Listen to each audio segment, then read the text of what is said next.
Okay, so in Deep Rock Galactic Survivor, we have a build we're going to be going through. This is a really, really fun one. And for this one, we're going to stick it on Hazard 3. We're going to do Crystalline Caverns. And the class we're going to use is the Driller. And the subclass we're going to use is Strong Armed because it gives access to throwable weapons and you get 20% extra weapon range. So jumping in, the very first thing we're going to do is focus on the secondary objective to get the XP and stuff. And we are going to try and level up to get our first weapon, because we start off with an impact axe, and that's not what we want to focus on. So we also need to get some gold so that we can re-roll as well. And there we go, there's a burst of 30 gold there because we completed the secondary objective. I'm going to take the reload speed on the impact axe. And there we go, we used all of our gold, but the weapon we're going to be looking at in this one is going to be the Incendiary grenade. We're going to try and level it up as much as we possibly can. So that's going to be our main focus. We want to try and overclock it. We want to do everything we possibly can with the Incendiary. And there is the very first elite killed. We got a legendary, 20% damage. So we'll grab that.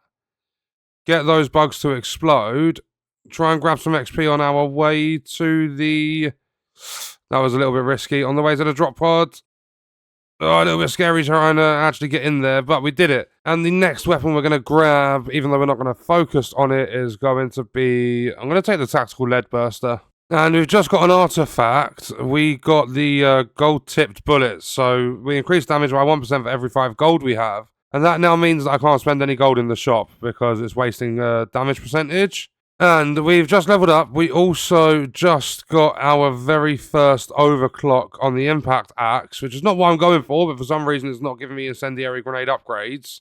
And we've got it where the impact axe leaves a trail of fire. So that's going to be really, really good because essentially we're setting up a fire build. We've got the incendiary grenades. We've now got the impact axe with fire. See, it really doesn't help when you're offered okay stuff for the incendiary grenade, but then you get a legendary offered for your impact axe. And then it also doesn't help when you're trying to save gold to get extra damage, and then you're offered an 18% XP gain, which is legendary. However, I am going to ignore it. We're going to save all that gold for the extra damage, and we're going to jump into the third dive. So we've got our first overclock on the Incendiary. We can get the grenade to split into 3 weaker versions, or get an additional explosion that deals kinetic damage. We're going to take the cluster grenades, because yeah, it might be smaller grenades, but there are 3 of them now. And you'll see massive explosions like that. We're dealing a lot of fire damage, and that's one of the reasons I absolutely love this. Because not only that, when you have the strong-armed subclass for the Driller, you're also getting upgrades like this, where you can increase the reload speed of your throwable weapons. Okay, so we've just finished up in the shop. I bought a couple of upgrades that time, because there were nitro ones, and there were a couple that gave, for like, I don't know, say it was 29 gold. It gave us a 15% increase to our grenade damage, so we're only losing, what, 5% damage to get 15, so I'd say the upgrade's worth it. But we're now onto the 4th floor, the 4th dive, or whatever you want to call it. And yeah, our damage is looking pretty good. I don't know how it's going to fare against the Dreadnought. And look, it's chucking legendary upgrades and stuff, and I'm going to have to take it.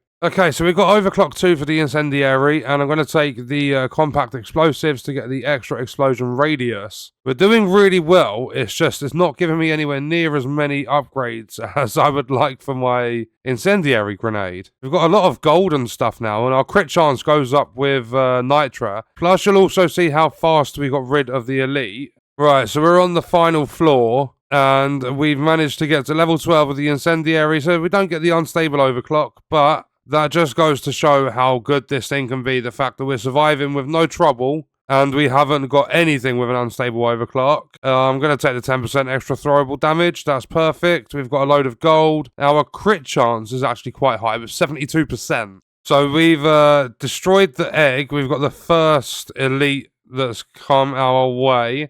And yeah, they are slowly melting.